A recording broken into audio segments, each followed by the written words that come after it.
In this video, I will show you how to transfer money to stake from Binance. So let's jump straight into it. Now, transferring funds from Binance to stake, which is of course the online betting platform, depends on the specific method available for deposits on stake. At the time of recording, typically stake does allow deposits via cryptocurrency. So here's a quick guide on how to go ahead and transfer your funds from Binance to stake. The first thing you're going to want to do is open up Binance and log into your account.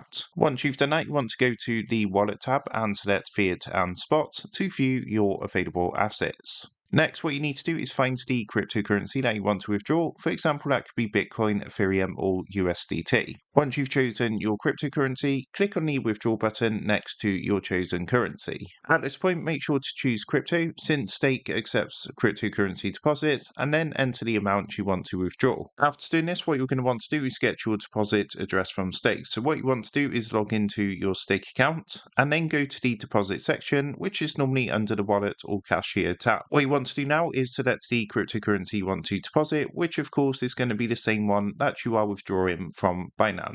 So if you have chosen Bitcoin on Binance, make sure to select Bitcoin on stake. Once you've done this, you should get your wallet address. So what you want to do is copy the wallet address shown for that cryptocurrency. Make sure to double check that the address does match the selected coin, as sending the wrong cryptocurrency to an incompatible wallet can result in a loss of funds. Now, after you've done that, what you want to do is head back over to Binance and in the withdrawal screen, go ahead and paste your stake wallet address that you copied in the recipient's address field. Before continuing, make sure to double check the address to ensure it's correct, and then select the network that corresponds to the one you're using for withdrawal. For example, if you're sending USDT, make sure to select the right network, which is going to be something like ERC20, TRC20, and so on and so forth. Now, what you need to do is confirm the withdrawal, so you need to complete any two-factor authentication or verification steps, which may be required by Binance, and then you'll be taken to the review screen where you can review the details of your withdrawal. So at this point, make sure to double check the amounts, the address, network fees, and so on, and then click submit to confirm the transaction. Now, cryptocurrency transactions usually do take some time to process depending on the blockchain network.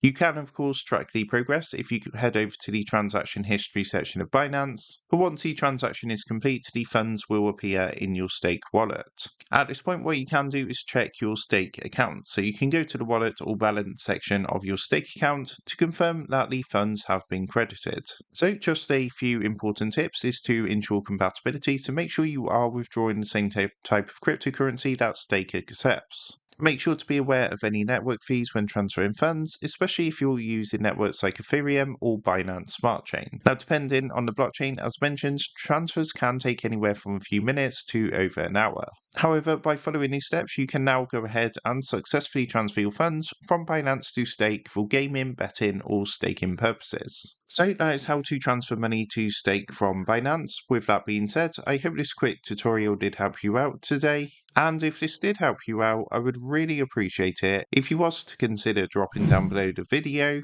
leaving a like, and also subscribing to the channel. With that being said, I just want to take a minute to thank you guys for watching this quick tutorial, and I will see you in the next video.